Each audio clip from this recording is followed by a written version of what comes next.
Hi, welcome back. One of the things about the usage of technology, some things you're not entirely in control of. And we were cut off there at the 40-minute cutoff point for Zoom. And we are back again. I would like to hand back to Brother Ibrahim so that he can continue with the points that he was raising, because these issues that we are talking to now are amongst the core fundamentals of what informs and will continue to inform African unity and basically Pan-Africanism. Because from a purely theoretical perspective, it makes a lot of sense. There is no denying the relevance of Pan-Africanism.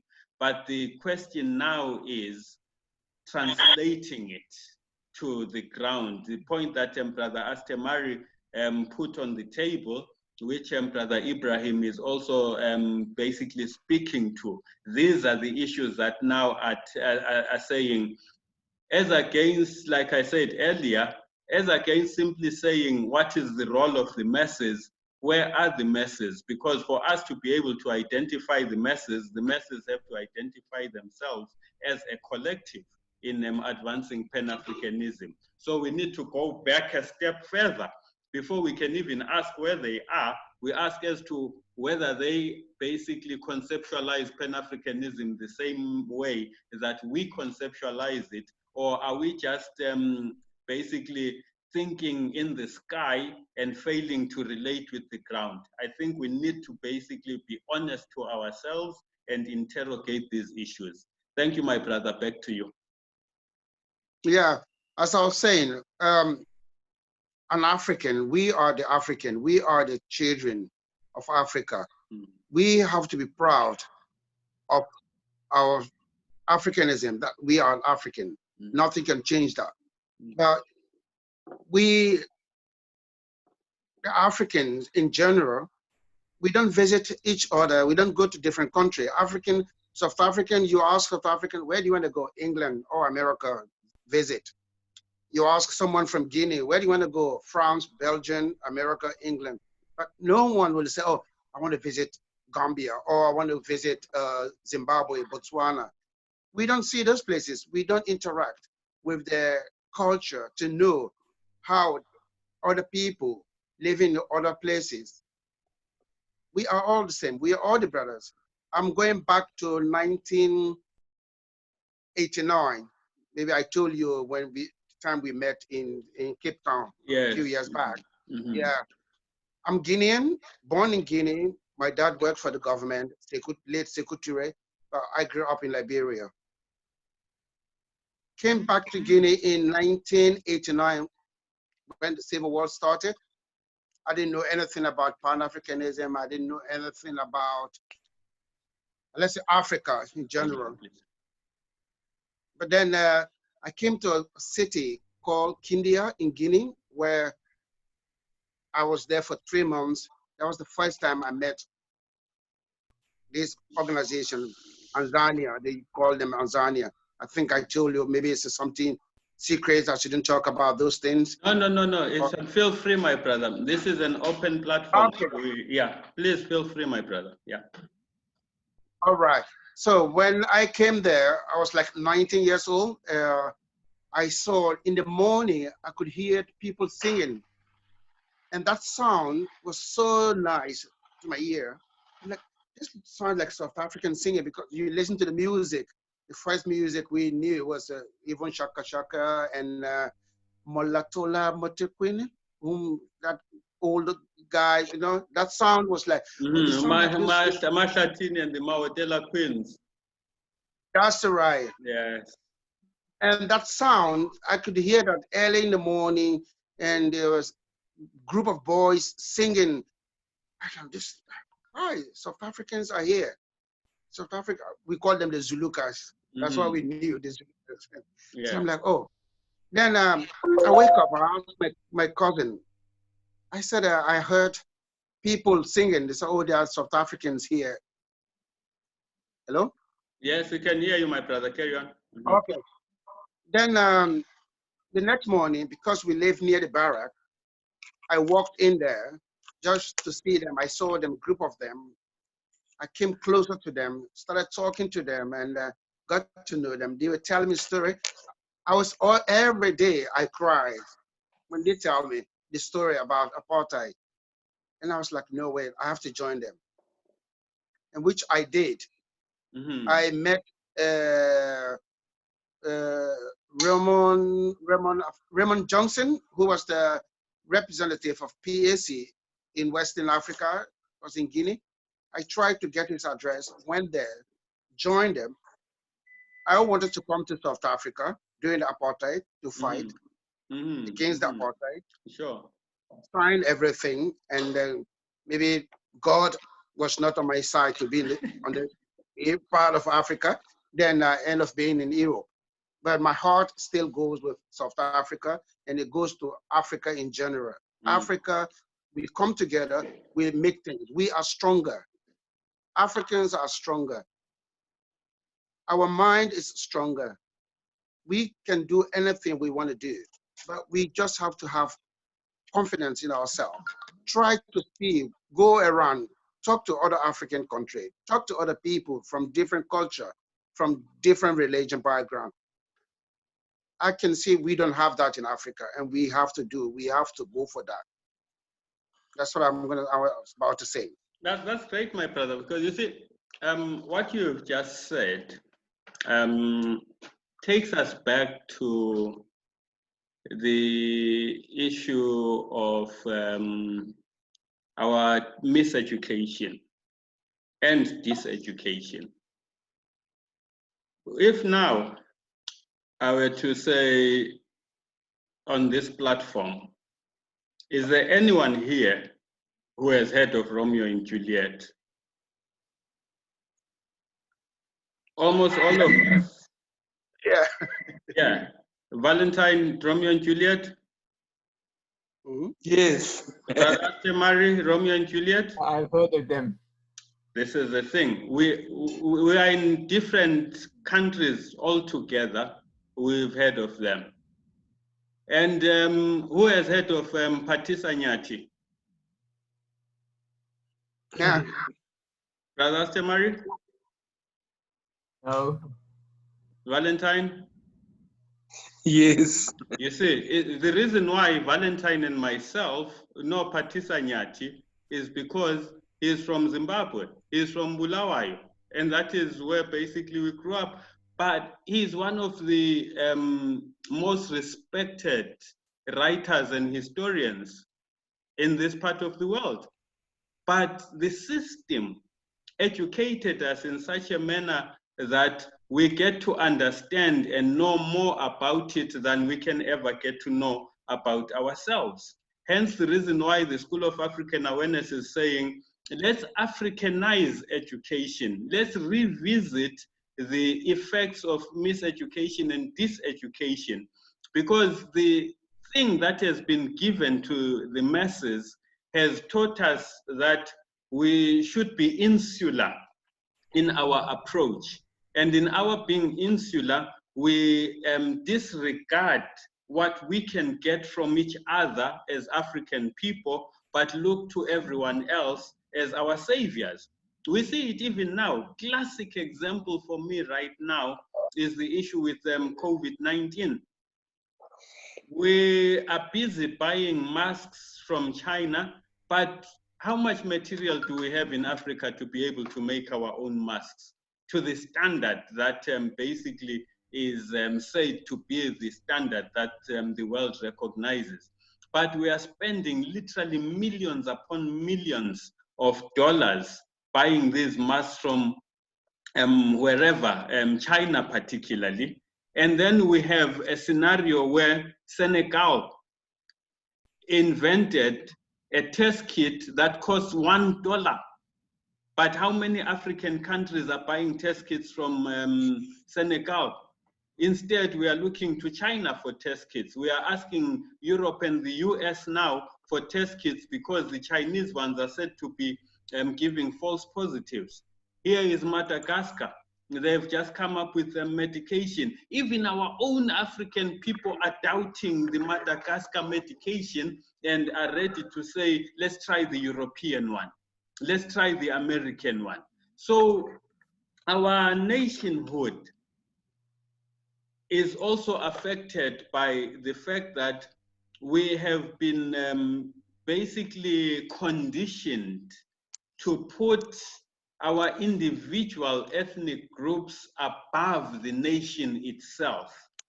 Even at a point where you find that the European Union was coming together and consolidating, one of the arguments some of us were raising as Pan-Africanists is, but why is Africa not doing the same thing? Because you find that the European Union will come and negotiate a deal with an African country, but they will not negotiate a deal with the African Union.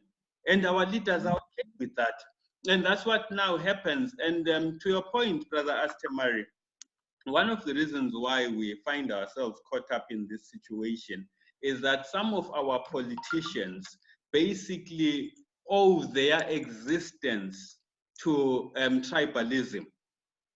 You know, my beloved brother, I know what you're saying. I agree with what you're saying. Yes. I have some projects, and we would benefit from a Pan-African reach. Yes. So let me put this on the table then, something practical that our organizations and our friends, our family can do, we can do together. Yeah. Surely in every country, every African country, there is some group of people who have a good network of Pan-African thinkers. They know all the key organizations in their country who have a Pan-African way of thinking and being. Mm-hmm. So there's someone there, there's some group that know it, or some people that know for every country. So surely we can find these people for each country and with them map out a directory for all of the countries and for all of the key organizations, and then start to work through there towards mass. Surely we can do that. I need a directory. For some of my projects, I need a directory like this. I want to know, yeah, I want to know that I can, like when you have this Zoom platform now, before this event started, a message should go out across all of that network to let them know that the thing is happening. It's not difficult. We need to talk practically. My brother, I love that thinking, and it's something very practical, and it's something that can be implemented. And the good thing is, there is no excuse. No one can basically turn around and say, I don't have the money to create a directory, because it's simply identifying some of the existing networks that we have, build on that, and every network has its own other network.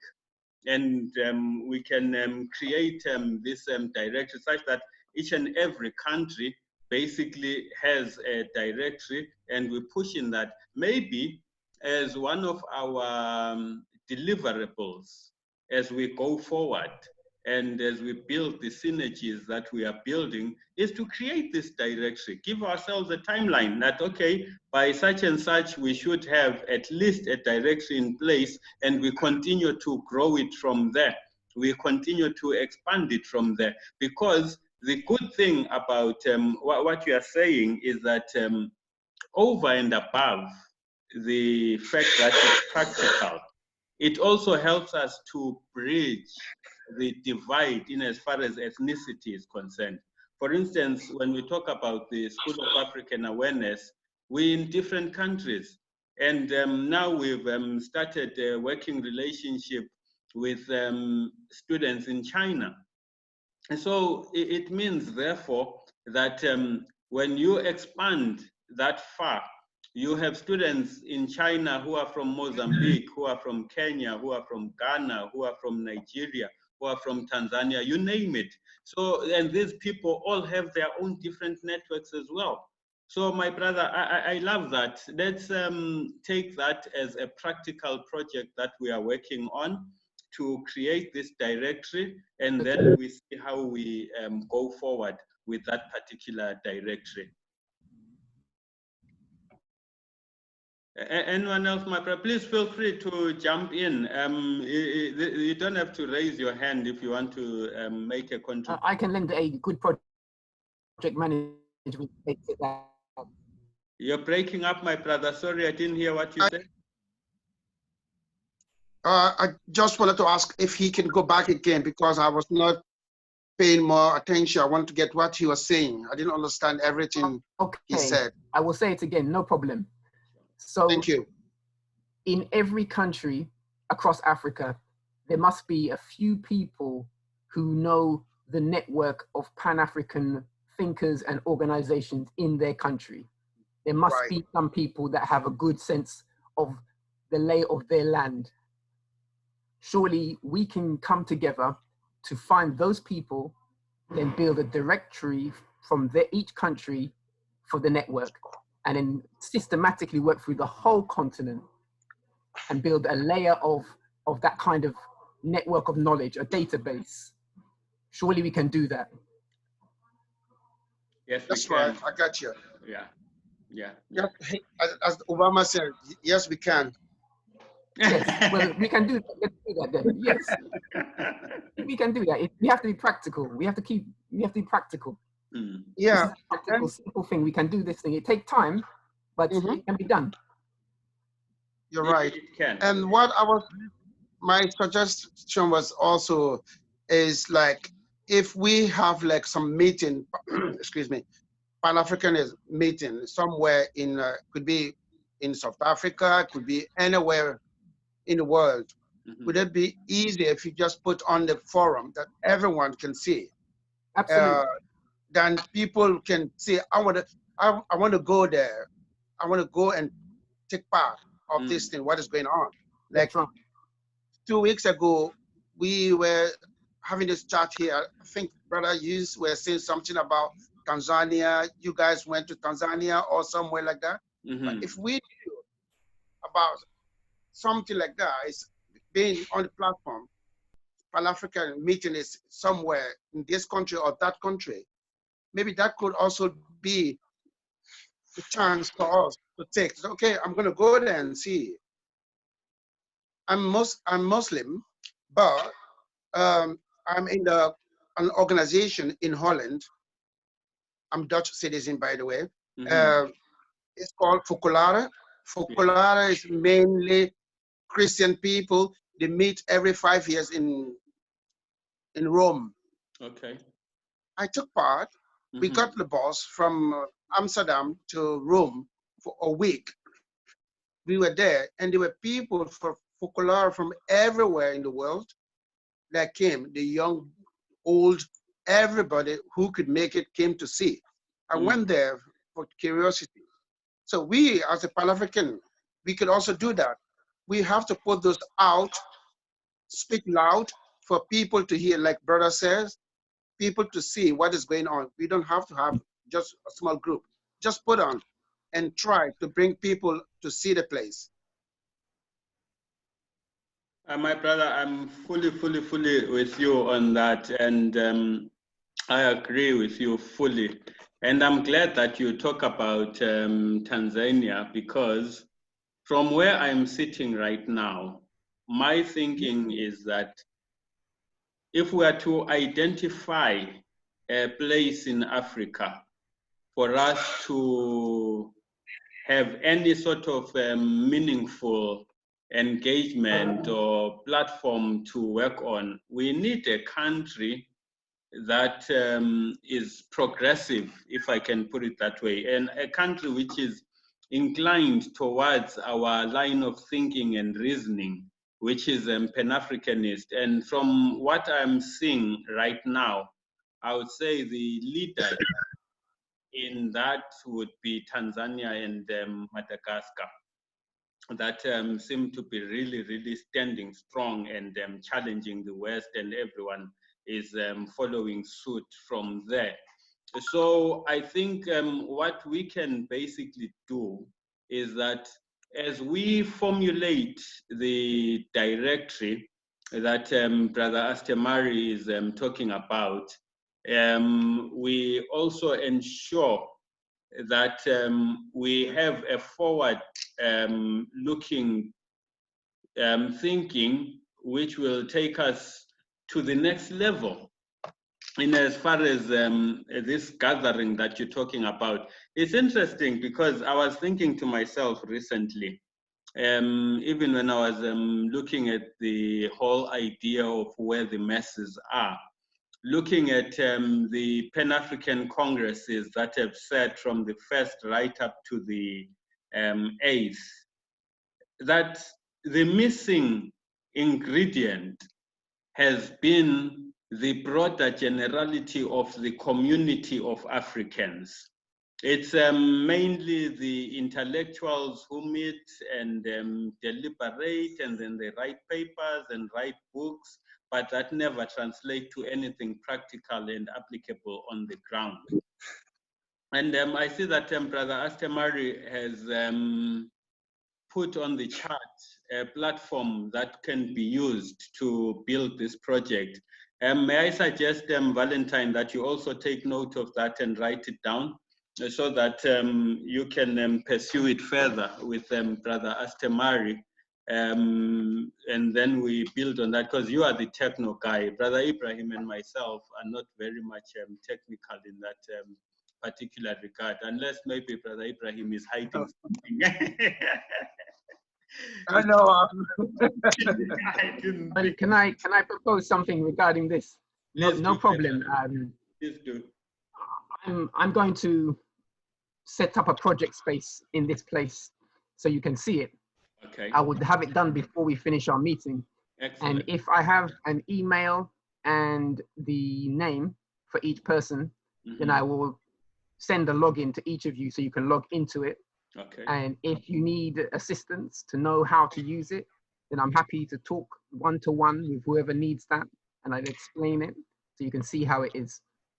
Beautiful. So thank you very much. If you have a name and an email that you're willing to share, then I will send you a login soon for this. May I also suggest, Brother Astemari, that once you have set it up and we're all in it, you also maybe take us all through the status sign-ups so that we can use that platform as well. Maybe you can basically, in a nutshell, explain to Brother Ibrahim and Brother Valentine as to what exactly status is, because I know it, but I can't explain it better than you can. Okay, so status is a messaging app. It's connected to the blockchain, so it's related to what is the third generation of internet. So it has peer-to-peer private communication, and that's important because some things are private. Privacy is liberty, and without privacy, there's no liberty. So people should have a choice to be private when they want to be private. So there's an app that helps with that. There's several, but I'm using this one, exploring it carefully, and I'm recommending it. So I'll put a link in the forum, and so you can download it. And again, I'm happy to talk through that. When you install it, I can let you know some details about how that installation goes. It's not complicated, but there's a few things to do, and yeah, it's important. Well, so I'll put something in here as well. What I can say, my brother, is that if I could grasp it with you holding my hand, then I'm sure anyone else can, because Yeah. No problem. So do you need my email or what? Name and email. If you give your name and email, that's enough. Then I can set you a login, and you can see the space. I'll lay it out. I use this platform for my own work, but I'll make a separate project for what we've just talked about, and we can start it. Excellent. Okay. So what you can do, Brother Ibrahim, if you just put on chat there, like I've just put my email address on chat, So we just put on chat, and Brother Astemari will pick it up from the chat. Yeah. Okay. Please do the same, Valentine. If you can also put your email address there, so that Brother Astemari will be able to hook us up and we start the thing going.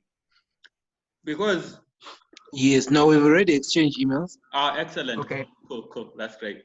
Because for me, this is basically beginning to take us in the direction that I think we need to be going in, which is reaching out to the ordinary African people and using the internet space that we have to be able to be effective in ensuring that what we do actually succeeds, and ensuring that we make a real meaningful transformation in as far as the people's reality is concerned.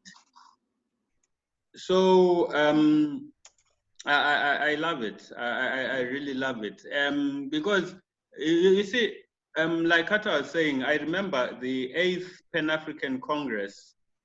They ended up being 2 congresses, both claiming to be the legitimate 8th Congress. One was in Joburg and the other one was in Accra. And the 2 would not talk to each other, yet they are both saying they are pushing a Pan-Africanist agenda. And it later transpired to me that this was more about personalities more than anything else.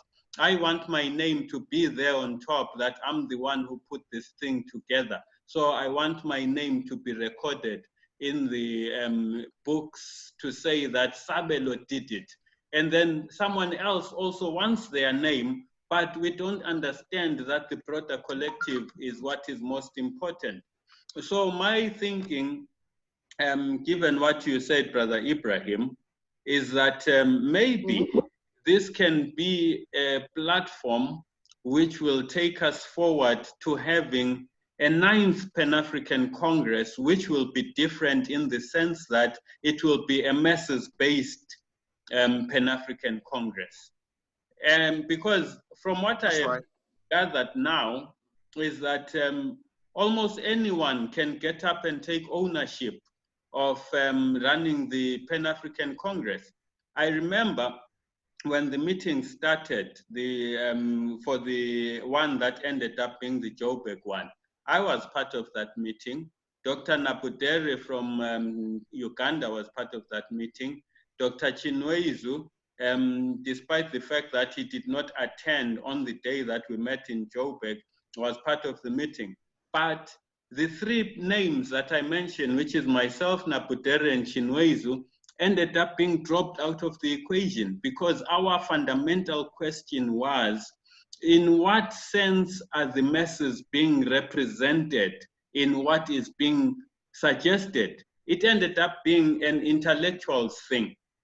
So I'm happy about this, and I love the suggestion that Brother Astemari has come up with, and the fact that he's actually able to take us beyond the talking, but into implementation. We already implement and we start moving. I love it. I really, really love it.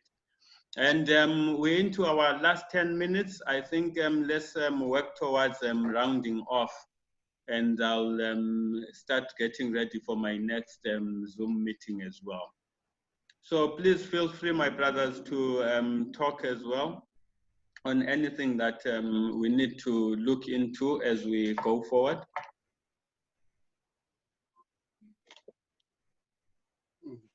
Can I propose another thing as well?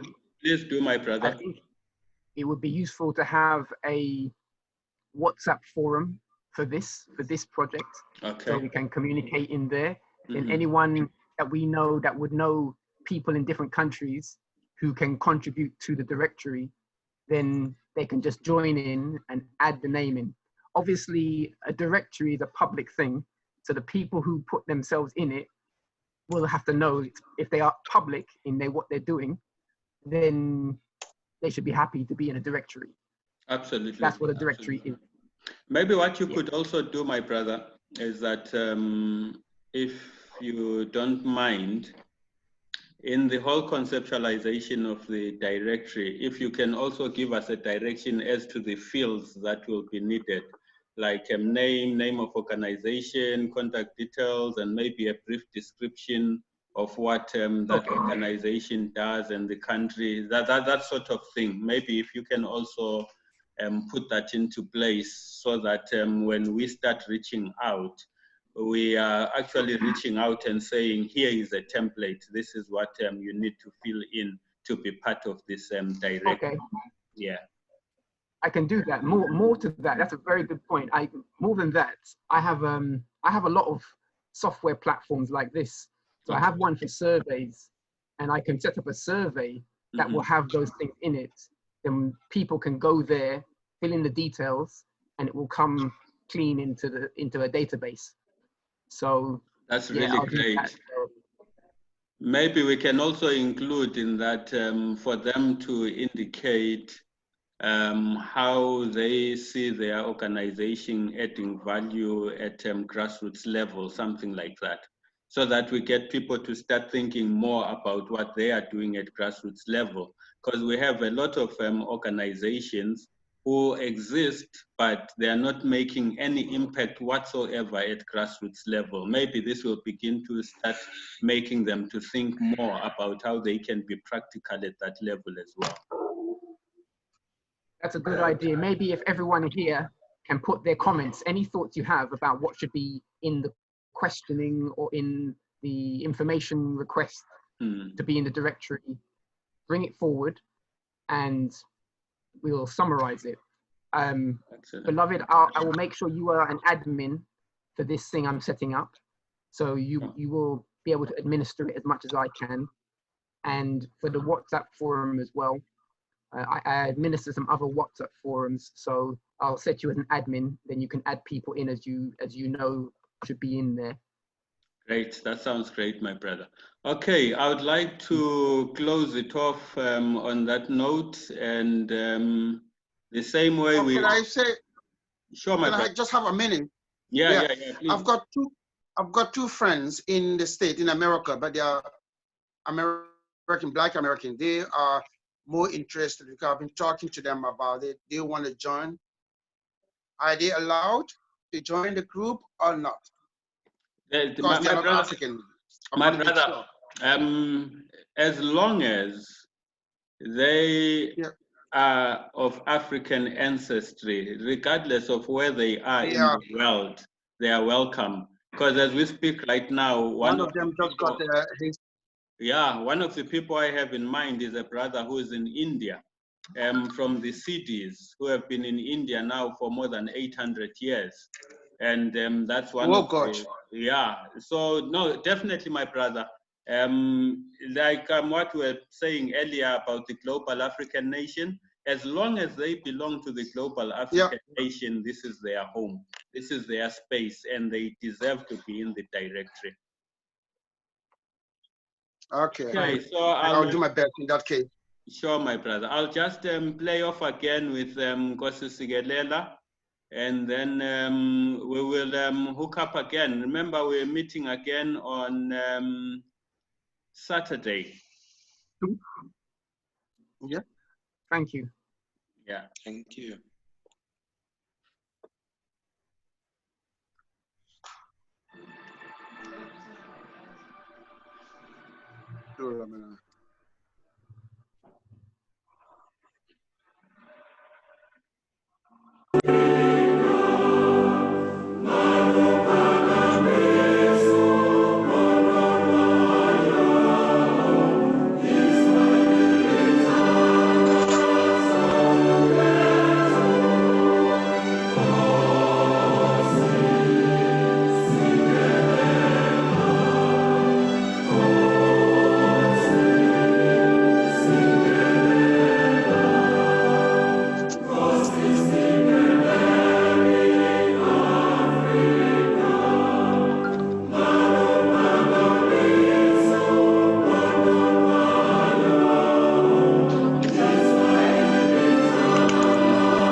Thank you very much, my brothers. We will meet again. Please enjoy the rest of your day and the rest of the week.